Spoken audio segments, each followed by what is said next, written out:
Bienvenue dans cette nouvelle édition du QG Weekend. Voici les titres. Le compte à rebours est enclenché en Guinée. L'élection présidentielle aura lieu dans 6 jours. Le 11 octobre 2015 état des lieux et enjeux dans ce journal. Diezani Alison Madueke a été arrêtée ce vendredi à Londres. L'ancienne ministre nigériane du pétrole est soupçonnée de corruption et de blanchiment d'argent. Et puis focus sur celui qu'on surnomme le roi des poubelles. À la fois sculpteur, peintre et designer, Saab Kwanda redonne vie aux matériaux de récupération.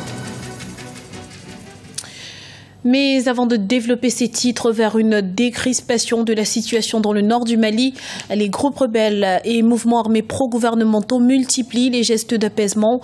Les deux parties ont en effet procédé à un échange de prisonniers cette semaine. L'opération s'est déroulée sans incident. Le 11 octobre 2015, les Guinéens seront de nouveau face à leur destin politique. Ils devront choisir parmi 8 candidats leur futur président de la République. Et entre accords et désaccords, la classe politique se mobilise. Les détails avec Idelette Bissou. Les Guinéens iront aux urnes pour élire le prochain président de la République le 11 octobre 2015. Au départ, 24 abriguaient la magistrature suprême. Ils seront 8 candidats à s'affronter pour le siège présidentiel. 5 candidats ont déjà participé à cette élection il y a 5 ans. Le défi pour le prochain président guinéen est la réconciliation nationale. Nous, organisations de la société civile, nous sommes interpellés parce que nous n'obtiendrons que ce que nous voulons que la réconciliation nationale soit. Et ça, c'est un défi majeur. Donc, du point de vue bilan, en matière de droits de l'homme, de plus en plus, les agents de l'État se sentent justiciables. Et c'est d'autant évident que l'ouverture des enquêtes sur les massacres du 28 septembre 2009 et l'ouverture d'une information judiciaire a débouché aujourd'hui, grâce à notre accompagnement avec la Fédération internationale des ligues des droits de l'homme et avec l'appui de l'Union européenne, nous avons débouché sur la constitution de 400 personnes comme partie civile. Aujourd'hui, nous sommes à 14 inculpations. Le 28 septembre 2009, l'armée a réprimé une manifestation pacifique organisée par les forces vives dans le stade de Conakry. Une manifestation qui a fait plus de 150 morts et 1200 blessés. Ce massacre a été unanimement condamné par la communauté internationale. Malgré les divergences au sein de la classe politique, le 11 octobre ouvrira une nouvelle page de l'histoire politique en Guinée. Il y a eu des soubresauts à un moment donné en matière d'ethnostratégie, comme on l'appelle ici. Des stratégies politiques qui utilisaient l'ethnie pour pouvoir se positionner. Mais ça s'est surtout exacerbé depuis 2009. Et ça a atteint son summum avec les élections de 2010, ce qui est très déplorable.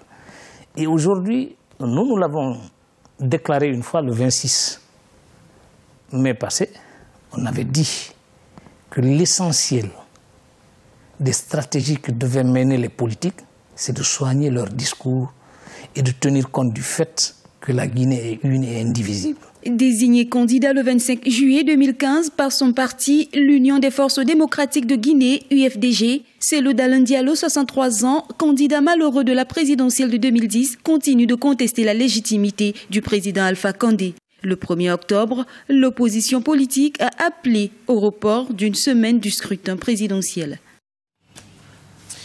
À noter que des affrontements ont opposé ces 2 derniers jours des militants de partis rivaux dans l'extrême sud-est de la Guinée. Des heurts qui ont déjà fait de nombreux blessés et d'importants dégâts matériels. Une nouvelle violence également au Burundi ce samedi. Des tirs à l'arme lourde et des explosions ont été rapportés dans les quartiers de Mutakura et de Ngagara au nord de Bujumbura, la capitale. Pour l'heure, les raisons de ces affrontements restent floues. Plusieurs jeunes soupçonnés d'être à l'origine des troubles ont été arrêtés et au moins 2 victimes seraient à déplorer. La détermination du président Muhammadu Buhari à lutter contre la corruption s'étend bien au-delà des frontières du Nigeria. 5 personnalités ont été arrêtées ce vendredi 2 octobre à Londres. Parmi elles, Diezani Alison Madueke, l'ancienne ministre du pétrole. Les détails avec Arwa Barkala. Les promesses de lutte contre la corruption du président Mouhamadou Bouhari se concrétisent. Ce vendredi 2 octobre, l'ancienne ministre du pétrole Diezani Alison Madueke a été arrêtée à Londres en Angleterre. Cette arrestation est le fruit de la coopération internationale de longue haleine pour la lutte contre la corruption, voulue par le président nigérian Mouhamadou Bouhari. L'ancienne ministre du pétrole était arrêtée à Londres. Citoyen, peut-être il y a eu certainement un manquement de transparence auparavant dans le régime qui vient de passer. Et deuxièmement, en attribuant le ministère du pétroleum à lui-même, le président, et c'est parce que lui il connaît bien le dossier. Ce poste est un poste très stratégique pour quelqu'un comme le président qui est très transparent. Il veut montrer la transparence même au niveau du pétroleum. L'interpellation de Diezani Alison Madueke sonne comme un symbole de la lutte contre le détournement de fonds dans le secteur pétrolier. Cette interpellation intervient au lendemain de la formation d'un gouvernement au Nigeria, ce jeudi 1er octobre, où le président Mouhamadou Bouhari s'est attribué le portefeuille ministériel du pétrole. Pour les gens de bon sens, c'est une bonne chose de mettre de l'ordre dans la maison nigériane. Vous voyez que le Nigeria est ce qu'on appelle le powerhouse de l'Afrique. C'est le premier pays de l'Afrique. Donc il faut mettre de l'ordre, non seulement pour les Nigérians, mais pour l'intérêt de tous les Africains en fait. Le président Bouhari a déjà occupé le poste de ministre du pétrole entre 1976 et 1978 sous l'autorité du général Olusegun Obasanjo. Les pertes dues à la corruption dans le secteur pétrolier ont été estimées en 2012 à plus d'1,48 milliard de dollars. Le pétrole génère environ 70% des recettes publiques dans la plus grande économie d'Afrique et le premier producteur de l'or noir du continent. Une boîte de lait transformée en gobelet, une vieille bouteille de whisky en unité de mesure. Les créations de Sahab Kwanda, fruits de la récupération, sont à la fois originales et d'utilité publique. Focus sur un artiste plasticien pour qui rien ne se perd. Et c'est un reportage de Wendiam Valentin Compaoré, notre correspondant au Burkina Faso. Il s'appelle Sahab Kwanda. Depuis plus d'une vingtaine d'années, il redonne vie à la ferraille et aux matériaux de récupération. À la fois sculpteur, peintre et designer, cet artiste engagé s'investit pour le rayonnement du patrimoine africain. Du sacré au profane et dans un monde envahi d'images, de symboles et d'icônes, Sahab a souhaité travailler cette année l'art du masque, un support privilégié des actes rituels en Afrique. On n'a pas la dignité quand on n'a pas la culture. Donc voilà, comme les Burkinabés ont toujours leur dignité, ont toujours été battantes, qui a été toujours... on a toujours la fraternité, la solidarité et l'humanité au sein de nous. Il fallait qu'on parle un peu de pourquoi nous sommes cités comme ça. C'est grâce à la culture. Et vous remarquez que ce qui fait que Burkina Faso, en général, il n'y a jamais eu palabre qui aille loin, c'est grâce à la culture. C'est dans les décharges de Ouagadougou qu'il puise les matières premières de ces sculptures. Celles-ci représentant musiciens, animaux ou chasseurs sont constituées autant d'éléments ayant perdu leur valeur aux yeux de tous. C'est vraiment impressionnant de voir que la personne et l'initiateur de ces objets-là, il a usé, il a recyclé ce qui est à la poubelle, ce qu'on ignorait comme c'était du rébut.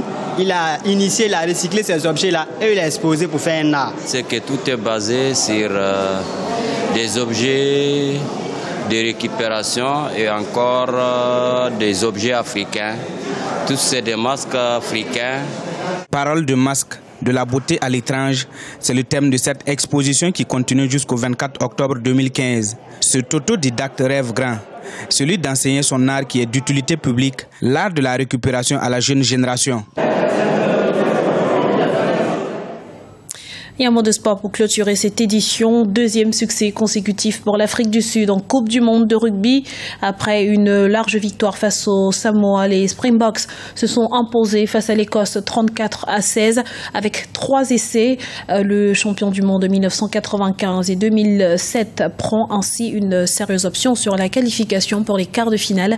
Bryan Habana s'est illustré en inscrivant son 12e essai en Coupe du Monde à 3 unités du record détenu par le néo-zélandais Jonah Lomu. Et c'est ainsi que s'achève cette édition. Nous vous remercions pour votre fidélité. Retrouvez dans un instant une nouvelle édition de l'information sur Africa 24.